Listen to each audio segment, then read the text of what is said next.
Okay, the crown braid is back. And look at my eyeliner. Look at it. Ooh, it's so pretty. I love it.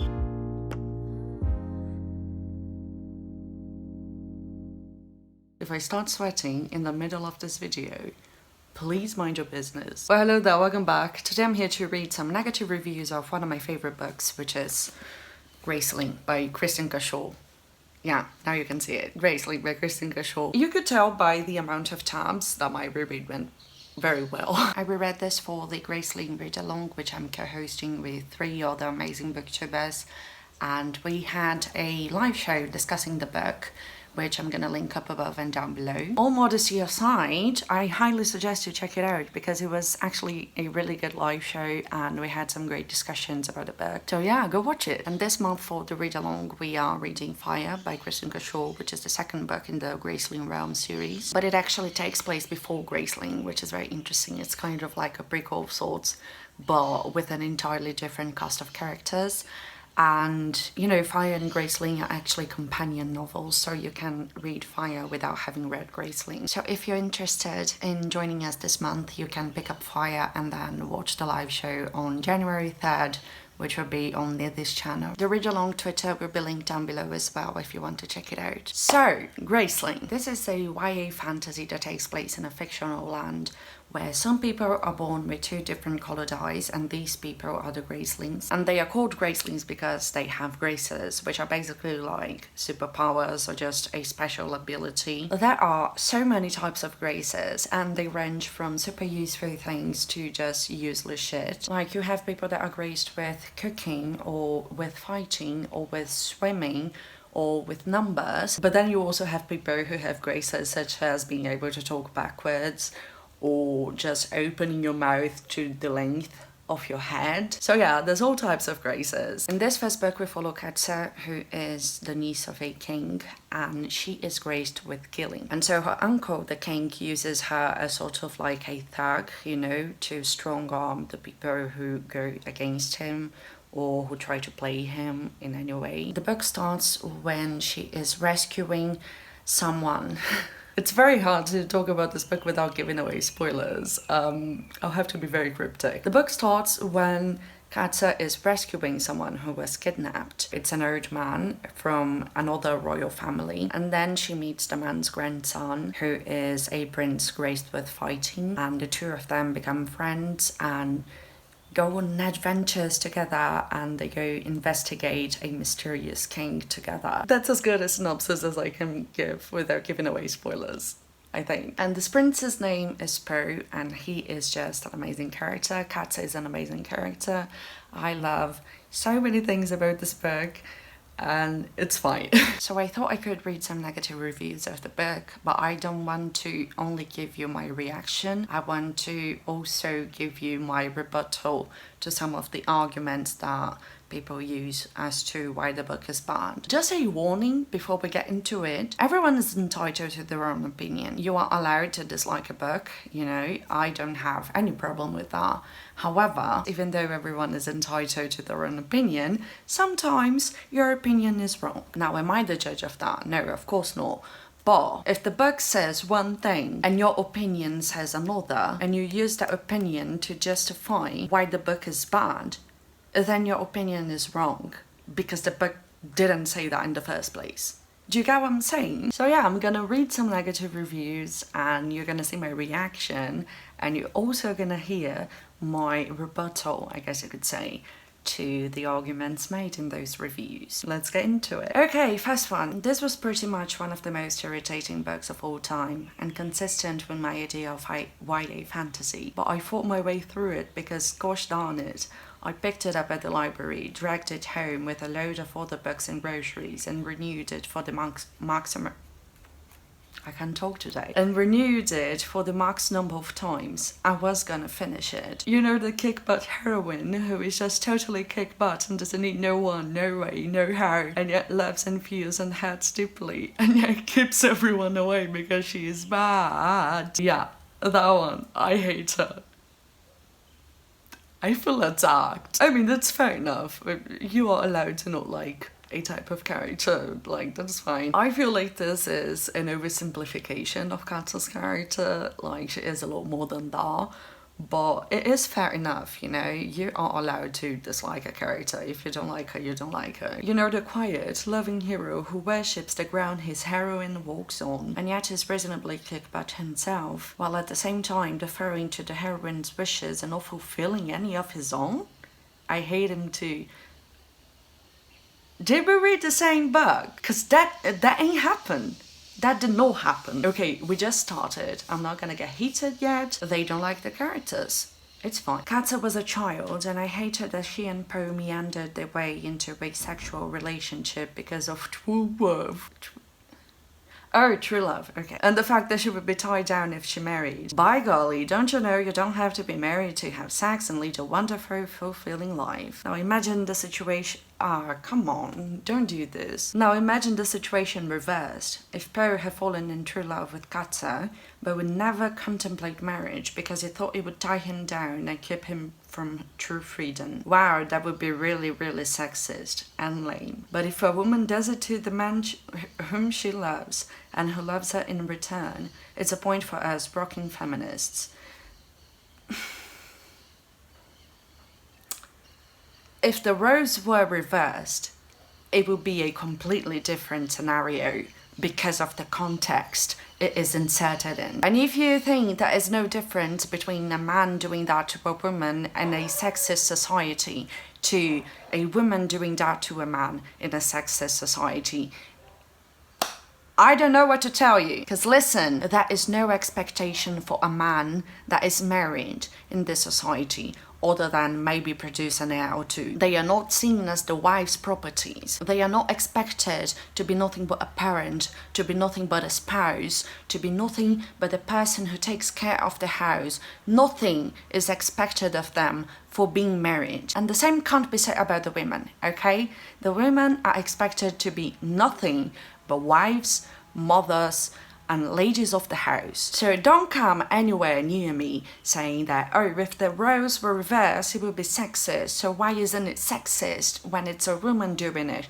Because the context is different. If Katsu wanted to get married and Poe didn't, and still proceeded to have a sexual relationship with her, he would be an asshole because he knew what types of consequences she would likely face if she were caught. He would know that she would face repercussions for it, and he wouldn't. She would be the one that would be slut-shamed. She would be the one that would have to face sexism. He wouldn't. It's not the same thing. Okay, stop pretending like it's the same thing, because it's not. And oh my fucking god, why are you so freaking offended that she doesn't want to get married when he is okay with it? He's the one in a relationship with her and he's fine with it. Why are you offended on his behalf? Please, please, for the love of good fantasy fiction, let's write and read about realistic characters and remember that what's good for the goose is good for the gander. Okay, listen, you can dislike a character, okay? That's not a problem at all. But saying a character isn't realistic just because you don't like the way they think. Katsu and Poe are very realistic characters, and they are complex characters whether you like them or not. If you dissect the characters and you pay attention to all their characteristics and everything about them, you will know that they are complex characters. This is not really something debatable. Now, whether you like them or not, that is your prerogative. I would have hated it if Poe had refused to marry Katsu for the reasons stated above, but neither do I enjoy it when the poor guy is just supposed to be some worthless blob waiting for her to come home from her adventures, beat him a fight, and then run off into the wild blue yonder again. Isn't marriage/love supposed to be a give and take between equals? If Katsu had scorned marriage in the beginning and rethought her view after learning that Poe's love would never keep her bound, there would have been something to say in defense of this novel. This really frustrates me. That is a lot to unpack here. Poe is not a poor guy in this situation. He's not a worthless blob. He said it himself that he is fine with living with her this way. Stop making him a victim when he is willingly putting himself in this relationship and he thinks it will work this way. So, and again, I think you are forgetting a very vital, I guess, part of Poe's character, which is that he too wants to travel the world. He too wants to go on his adventures. You know, he said it himself that he's glad he doesn't have any power and he doesn't need to like govern a city because he wants to go around the world and travel and whatnot. So in many ways, Poe and Cutter are a match made in heaven because this relationship suits both their interests. And he likes fighting her, and he never had a problem with losing the fights to her. Why are you bitter about this? And as how I would have hated it if Poe had refused to marry Katsu for the reasons stated above. Yeah, because he would be an asshole when it's a completely different situation because men have the upper hand in the society. Maybe it would be about that. Just a thought. And yeah, I guess love is supposed to be a give and take between equals, which the relationship between Katsu and Poe is. And this last sentence just drives me up a wall because you do know that people sometimes just don't want to get married, right? Like you do know that some people just never change their minds on that, right? It is just so harmful and ridiculous to keep pushing this idea that people who don't want to get married will eventually change their minds, and people who don't want children will eventually change their minds, especially when it comes to women. Like, I don't want to have kids. I never did. I never will. And the fact that there are people out there in the world who keep trying to convince me that someday I will change my mind is so upsetting. And the same goes for people who don't want to marry. Because here's the thing, even though Poe wouldn't force Katsu to change if they married, the marriage in and of itself would change her. Because in this society, marriage signifies something, and being a wife signifies something. There are expectations in regards to being a wife and being a married woman. And even though Poe wouldn't ask those things of Katsu and he would let her be whatever she wanted, it would still be him letting her be whatever she wanted, and him not demanding her to change her ways and whatnot. It wouldn't come from her, it would be his permission. It's all about what it signifies, okay? She wants her freedom to be her own. She hadn't been free all of her life. She just took her freedom for the first time. And she doesn't want to hand it to somebody else, which is fair. I'm sorry, I'm way too heated with this and we are still on the first review. Okay, I suppose the idea of the grace and the kingdoms, etc. was good, but the childish, flat characters and overdone prose made it a bit difficult, boring read. They could have been halved and still felt too long. And best wishes to the youth who read this and decide that sex isn't a big deal, that it can happen as long as you know you're in love, because obviously it's easy to know when you're at that age, and that marriage is a synonym for slavery. Oh my fucking god. You know, sometimes I wonder if people just actively try to not use their basic reading comprehension skills. The whole bit about, you know, not liking the writing and thinking there's just too much to the book, etc, etc. It's fine, okay, I don't have a problem with that. Again, you are allowed to like and dislike whatever you want. Here's the thing, sex isn't a big deal. Sorry to break the news. And here's another thing, you don't even have to be in love to have sex. Again, sorry to break the news. And instead of, you know, wanting teenagers to have this glorified and glamorized ideas about sex and to think that you have to be tied down to someone to have sex, or that you have to know you're in love to have sex, doesn't help them at all, you know, and doesn't protect them from actually harmful situations. Instead, you should be preoccupied with them having proper sex education, for example. But that's a topic for another day. I don't have the credentials to do it. And that marriage is synonym for slavery.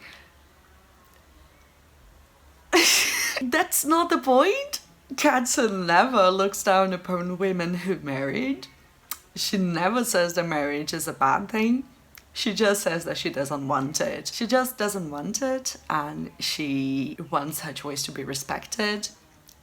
And that is it. That's literally it. Because to her, it signifies something, and it is something that she doesn't want. She never once looks down upon women who got married. She never once says that marriage in and of itself is a bad thing. It's just a thing that she doesn't want for herself.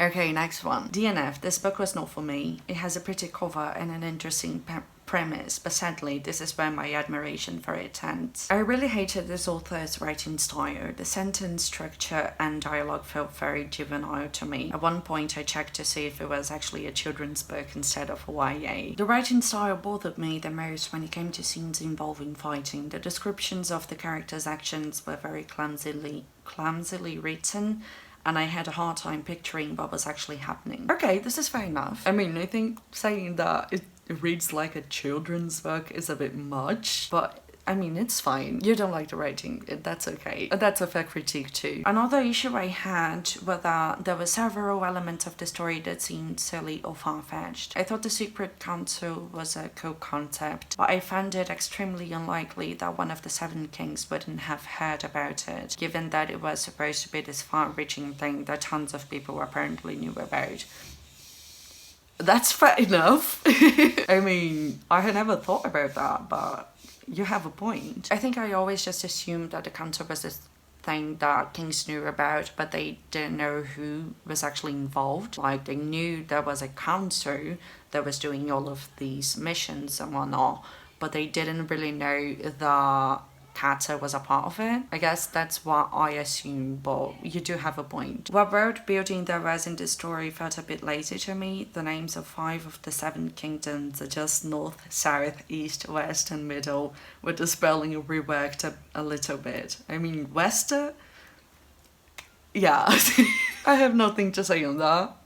You're right, you've got a point. The thing about this book that I hated the most was the bratty, unpleasant and self-absorbed main character. She's rude to people for no reason at all, and she's incredibly overdramatic. At one point, she hears someone she dislikes say her name from across the room, and she throws a temper tantrum and causes a huge scene. That's downplaying the situation a lot. The person she disliked who said her name was her king, who was her master, and who literally used her and her grace to hurt other people for minor inconveniences. The person who made her an animal, a thug, and who bragged about her as if she were nothing more than a tool on his hand, and as if her grace were his. So it's a lot deeper than that. And she didn't throw a temper tantrum. She was just frustrated with the situation. She was angered with the situation because she has no agency, and she wants agency, which, can you blame her? Also, yeah, she has flaws. That's what makes her a complex character and a realistic one. So, but yeah, by all means, you're allowed to dislike her, so. Also, was I supposed to see her as an empowering / feminist character because she dresses in men's clothing and shuns everything that's even a little bit feminine? Because for me, thinking something is bad just because it's feminine is literally the opposite of feminism. Katza doesn't think that femininity is bad, and she doesn't look down on other women just because they perform traditional femininity and conform to the social norms for women. She never does it, okay? She never thinks herself superior for not performing traditional femininity. She just doesn't feel comfortable doing it, and she doesn't want it. And you know, when you learn the truth of her grace, it makes sense that she doesn't want to have long hair because it's a fucking inconvenience, and that she doesn't want to have dresses wrapping her legs, and all these other things that just don't serve a practical purpose. It's not her not being feminine that is feminist, it's the fact that she has agency to choose not being feminine. Just like it would be feminist if she used her agency to choose being feminine. Those things are not mutually exclusive. So yeah, I really hated this book. Okay, the next one. I am so disappointed right now. I was absolutely loving this book and everything about it. Then about a half of the way through, the author lost me as a fan entirely. I felt like she went away from telling the story and decided to promote premarital sex and anti-marriage theme instead. I don't even know what to say to this one. If this book is supposed to be for young adults, the main character decides to have no standards/morals whatsoever. I was just so mad. I had a hard time enjoying the rest of the story because I was just so disappointed, and I honestly would have given the book 5 stars. But then, wham, she throws in the completely irrelevant scene. Not overly descriptive, mind you, but a heck of a lot too descriptive for a 14-year-old. Good grief, the characters hadn't even kissed yet, and then before you know it, you're in shock because the author decided to make the characters lovers because the heroine doesn't believe in marriage. It's... First of all, this whole review is just slut-shaming. I'm not even gonna debate that because... like, it's 2020, do I have to? Honestly. Again, this whole idea that she doesn't believe in marriage and she has no morals. She just doesn't want to get married. Why are you so pressed? And then having her taking ancient remedies for birth control. Ugh! Why are you mad that there's representation of birth control in a young adult book? You do realize that teenagers have sex, right? And I mean, okay, 14-year-olds shouldn't be having sex, alright. But why would telling them about sex and birth control be a bad thing? It just doesn't make any sense to me. The scene is not even explicit, you know? It's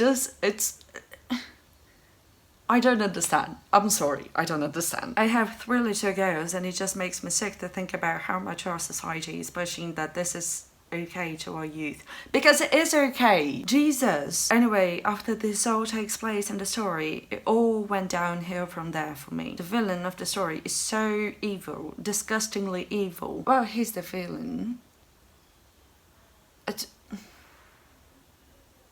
Shouldn't he be evil? What? Like if you were advocating for, say, content warnings or trigger warnings in the book so that you would be able to not read it if you don't want to interact with those topics, absolutely fine. I would stand behind you. But just saying that none of this should be included in books or that it shouldn't be included in books to teenagers is just stupid to me. It's just ridiculous. Because here's the thing about trauma. It doesn't have an age restriction, you know. Young people were traumatized too. Young people go through trauma too. Anyway, back to giving this book a rating. If it hadn't been for the no morals, degrading of marriage, and ancient remedies for the morning after pill, all directed towards young adults, I would have given it 5 stars. So the first half of the book. But because of that, I am torn between giving it a 1, 2 or 3. I really did like the main plot and feel like the rest of it was well written. But all in all, I would not recommend this book because of its lack of morals. I mean, I personally see slut-shaming as a much worse lack of morals than sex education. That's just me though, so, you know, what do I know? Am I being too snarky? Am I being mean? I am so sorry. This Graceling is an offense to my intellect, my literary taste buds and my femininity. Okay, well, I love this. I wasn't able to finish this one and I shall never ever read another Cachot. I took it up only because of the magic adventure romance list. This I cannot. This Graceling is a number 1 while the next book in the series comes 3rd. How is it possible is beyond my understanding. I could only add a long chain of derogatory adjectives, but since they tend to weaken argumentation, I shall refrain with bad grace. Okay, this is actually funny. I just don't like this book is an offense to my femininity because again, Katza doesn't have anything against feminine women. She just doesn't want to be feminine. She doesn't want to perform traditional femininity, which is a fair stance to have. Well, I can see why people complain about YA. This one feels like it was written by a 14-year-old. Listen, are you mad because a book for teenagers reads like it was written for teenagers? Like, you are an adult, and yes, adults are allowed to read YA and to like YA. I mean, I myself am an adult, and I like YA. But us being mad because it reads young is just... It wasn't written for us. It was written for people who are young, so... It starts out rather promising, but then it just turns into a tourist and survival guide of the forest and mountains sort of book. Nothing happens, just traveling. There's no real story arc. The blurb of the book doesn't factor in until the second half. Then the ending is incredibly anticlimactic. This I understand because, I mean, especially if you are a very plot-driven reader, this book might not be for you. The pacing of it is a bit weird, you know, and the structure of it. And it is a 100% character-driven book, in my opinion. So I do understand thinking that the ending is anticlimactic. That is a mouthful. I do understand that. I personally don't think it is, but I do understand people who do. And, you know, this whole nothing happens, just traveling thing, I can understand because, again, it is just a lot of character development throughout the story. It isn't really a plot-based book, so this is a critique that I genuinely understand. I had a few problems with Katsa. Here we go. She is horrified of being tied down to someone in marriage, but decides casual sex is okay. Why, yes. The two things are different from each other. Okay, what? Why is this in YA? I see a lot of people saying this, but like, when I was a teenager, I was reading explicit fanfiction all the time. So... And like, this, I do understand the entire discussion of not wanting explicit sex scenes in books for teenagers. I think it's a very complex topic, and it's one I'm not really well versed to talk about. But the scene in this book is not explicit, so I don't really understand where people are coming from with this. Is it just like you have a problem with the character having sex, period? Like, you just think every single character in YA should be a virgin? Is that it? Slut shaming, once again. When men said, again with this, Jesus Christ. When men said, I don't want to commit to you, but I'm totally down with fooling you around, they are criticized, but it's okay for a woman.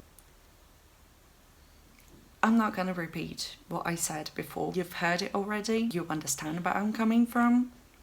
So, again, the men have a different position in the society. They have different expectations. They have more power. They have agency. The women do not. Therefore, it is different. God damn it. Then she goes around hitting people when she loses her temper, which is often. She literally does it once with the person she's used to fighting with. And she pulls herself back at the last moment when she realizes that he's not defending himself. And then when he explains to her why she shouldn't fight angry and why he wouldn't fight her when she or him were angry, she understands it and she promises to never do it again. And she never does it again. This is just a lie. It's not true. And I mean, yeah, okay, she loses her temper often and she is a very angry person, I guess. So what? Our character's not allowed to be flawed. And no, the things that make her angry are very understandable. So... this is abusive behaviour and has no place in a relationship. Agreed. Which is why she never does it again. She gets all tender-hearted when she hears about oppressed and abused people and animals far away, but has no problem inflicting these things on people and animals around her. I think it's fair enough to criticise her for her abuse of the horses. I think it makes sense to her character, but I definitely understand the critique. But people...